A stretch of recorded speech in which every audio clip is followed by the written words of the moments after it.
Business Report, brought to you by Sky Mall Food Court.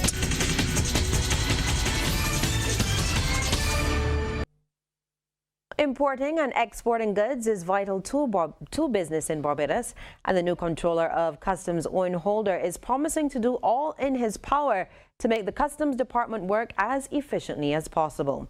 He gave the commitment during his featured address at the Barbados Chamber of Commerce and Industries luncheon at the Lloyd Erskine Sandiford Centre this afternoon. Now, Mr. Holder says while they are still sorting out some of the issues with the new Asakuda World system, it is up and performing well. The Controller of Customs says that he is well aware of the complaints coming from the business community as well as the average Barbadian regarding hindrances at both the sea and airports. He says outside of the regular delays, some of them relate to customs officers. Mr. Holder says he wants to implement an Asakuda performance system. The system, by nature, assigns entries to respective officers and is through a system we call through a process. And we can tell if that person is actioning the entries that has been submitted to them. A CPM will tell us over a year how many entries a person has actioned, how many they have not actioned, how many they have actioned per day, how many they have actioned per month, etc. And what we can do, we can set certain criteria within the system that will enable that management can go to the system and determine if a particular officer is not operating to the optimum. It is not about guessing, it is about data. And then, where an officer is not operating to the optimum, then the necessary action can be taken to ensure that that officer will operate to the optimum. Mr. Holder says he's looking at changing the entire model at Customs, which has been in place since 1986. He says the entire process will be automated. So enforcement will be automated. Post-clearance audit will be automated. Any section that you can think about, the on-site examinations unit will be automated. The idea is that when you automate within Customs, it cuts down release times, right? It facilitates trade, right? And it gets things done quicker. The Central Bank of Barbados will soon have a new deputy governor.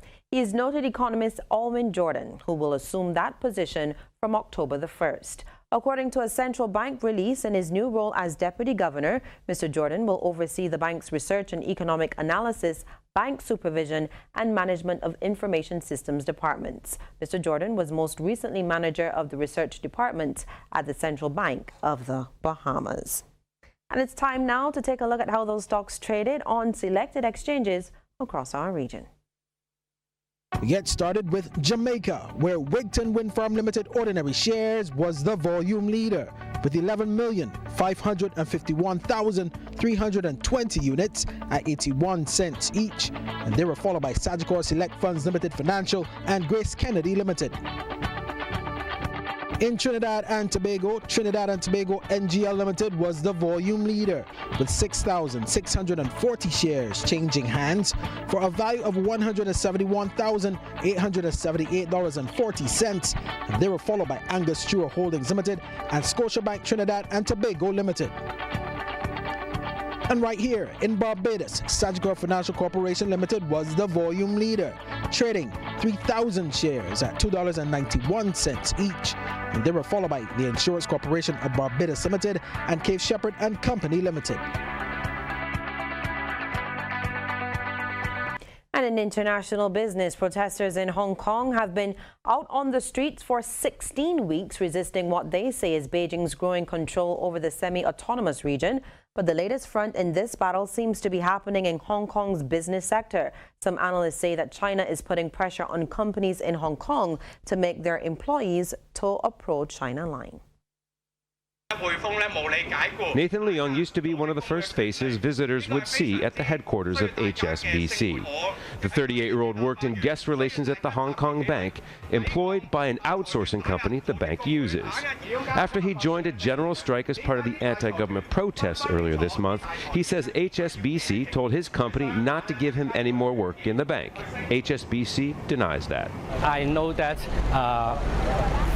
three-fourths of the business of HSBC is actually located in Chinese mainland. So it shows that they really cannot to say no to Chinese dictatorship. So then more and more employees will become silent under the great pressure.